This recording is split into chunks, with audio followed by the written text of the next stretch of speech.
All right, friends, welcome back. And now to what is tipping the scales of justice. Testimony kicks off at the top of the hour in the dentist mastermind murder trial, where co-conspirator and hitman Luis Rivera is back on the stand for cross-examination. On Friday, he told the jury how his friend Sigfredo Garcia hired him for a job and detailed how they shot and killed Dan Markel.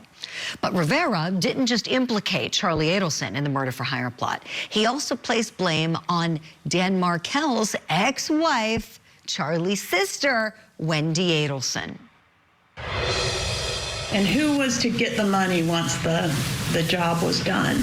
Katie. All right, and did she get the money? Yes, ma'am. Do you know where she got the money from? The dentist. I called him the dentist at that time.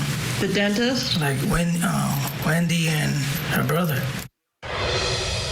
Wendi and her brother, the dentist. So, should Wendi be worried? That's the question we're asking this morning, whether she'll face prosecution. Should she be concerned? Let me bring back in criminal defense attorney Kirk Nurmi. He's retired now after famously representing Jodi Arias, and trial attorney, family law attorney Michelle Thomas. Good morning to you both. All right, Kirk, start us off. Should Wendi be worried? She should be very worried, Julie, because we have to remember that use immunity, the immunity she got for giving her testimony, is not absolute immunity. It's not an immunity idol, right? And, you know, the evidence behind all those probing questions she's being asked by prosecutors doesn't go away because she's got testimony immunity. Likewise, the testimony of Mr. Rivera or any other witness that comes out in trial that might be even surprising to all the parties is still something the state can use against her in future prosecution. So my guess is that once her brother's convicted, the police will be knocking at her door with an arrest warrant. Oh, yeah. She better call and beg and try to get you out of retirement, Kirk Nurmi. She's going to need excellent counsel here. I've got a clip from Wendi's ex-boyfriend, Jeffrey Lacasse, who testified last week, saying that Wendi told him that Charlie was looking for a hitman to kill her ex-husband, Dan Markel. Let's play the clip. And Michelle, I'm coming to you on the other side. She asked to speak to me confidentially in a very serious tone of voice, told me that Charlie had investigated all possible options to take care of the problem of Danny Markel, including hiring a hitman, which would cost about $15,000. And I later revised that and thought maybe it was $50,000, but the dollar amount was the only thing in question. She definitely said that Charles Adelson had looked into hiring a hitman to kill Danny Markel. Oh my, who she was locked in a bitter custody battle with Michelle Thomas. Family law is your specialty. We sometimes kid around in the system saying that family law can be, you know, a little more dangerous than practicing criminal law because of situations like this. What did you think when you heard that clip, Michelle?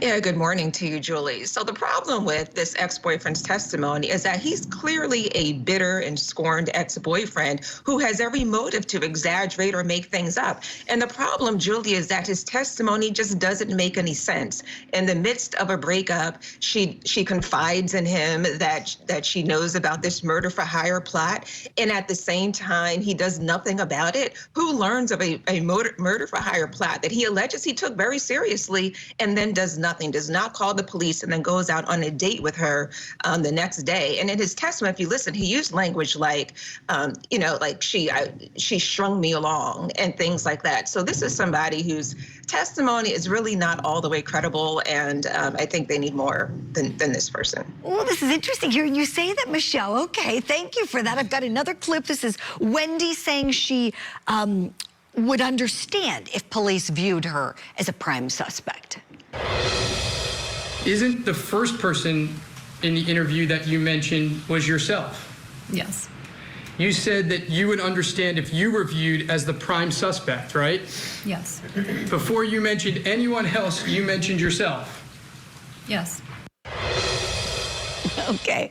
Doesn't make a whole lot of sense, does it, Kirk Nurmi? Back to you on this. Your thoughts, please. No, and I have to respectfully disagree with Michelle. I think that all her points were well taken, but for the fact that this murder for hire plot was taking place, so it was very serious.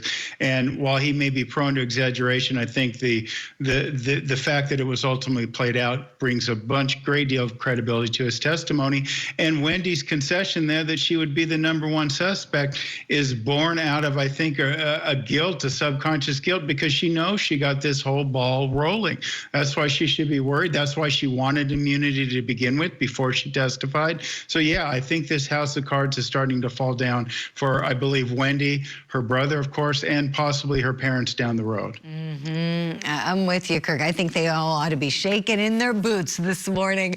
We have to leave it there, but we're going to go to court in a couple of minutes. Michelle Thomas, you're going to come with us to Court TV Live. Kirk Nurmi, we got to say goodbye and thank you to you for all the excellent analysis.